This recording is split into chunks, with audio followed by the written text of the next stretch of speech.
Très heureux de vous retrouver pour une nouvelle édition du Flash sur la MIFA Production et Ondou TV. Mesdames et messieurs, bienvenue.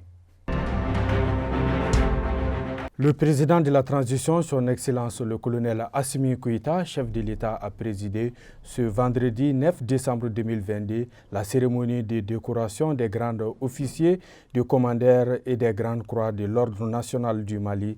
La cérémonie a enregistré la présence du Premier ministre, du président du Conseil national de la transition, du président des institutions de la République et des membres du gouvernement.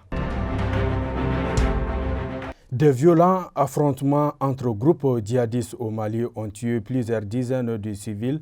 Selon les informations rapportées par l'agence de presse Reuters, des dizaines de civils ont été pris dans les combats violents entre islamistes de groupes rivaux. Plusieurs centaines d'autres civils ont dû abandonner leur domicile pour fuir vers les lieux plus sécurisés.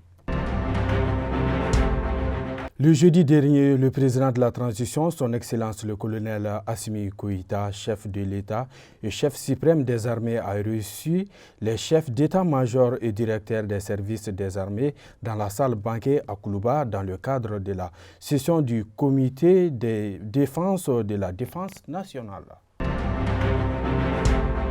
Dans le but d'offrir un espace d'échange permettant d'exposer aux producteurs du Mali les opportunités et besoins de l'aménagement en denrées alimentaires, le ministre de l'Industrie et du Commerce a organisé un séminaire entre l'aménagement et les producteurs de viande et fruits.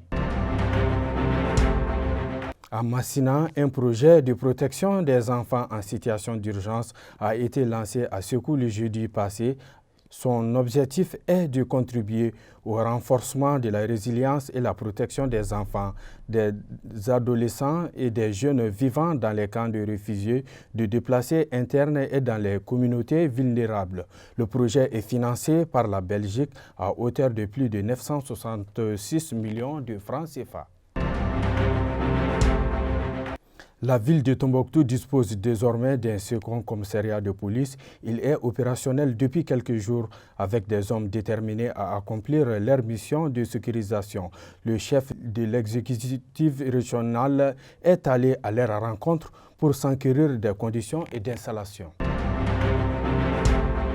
À Bankas, Yacouba Guindo a été libéré par ses ravisseurs le mercredi passé. Ce chauffeur du centre de santé de référence de Bankas a été enlevé en compagnie de 2 médecins le 3 novembre dernier entre Sévaré et Badjangara. Après 1 mois, 4 jours de captivité, il est arrivé en bonne santé dans sa famille. Pour l'instant, il n'a rien dit sur les conditions de sa libération. À noter que plusieurs personnes sont détenues en otage dans le cercle de Bankas. Et enfin, le ministre des Affaires étrangères et de la coopération internationale, son Excellence M. Abdoulaye Diop, a accordé le jeudi dernier une audience à l'ambassadeur de la République fédérale d'Allemagne, son Excellence Dr Dietrich Pohl. Le chef de la diplomatie malienne et le diplomate allemand ont échangé sur plusieurs questions, tant sur le plan bilatéral qu'à l'arène internationale, contribuant au renforcement du partenariat entre le Mali et l'Allemagne.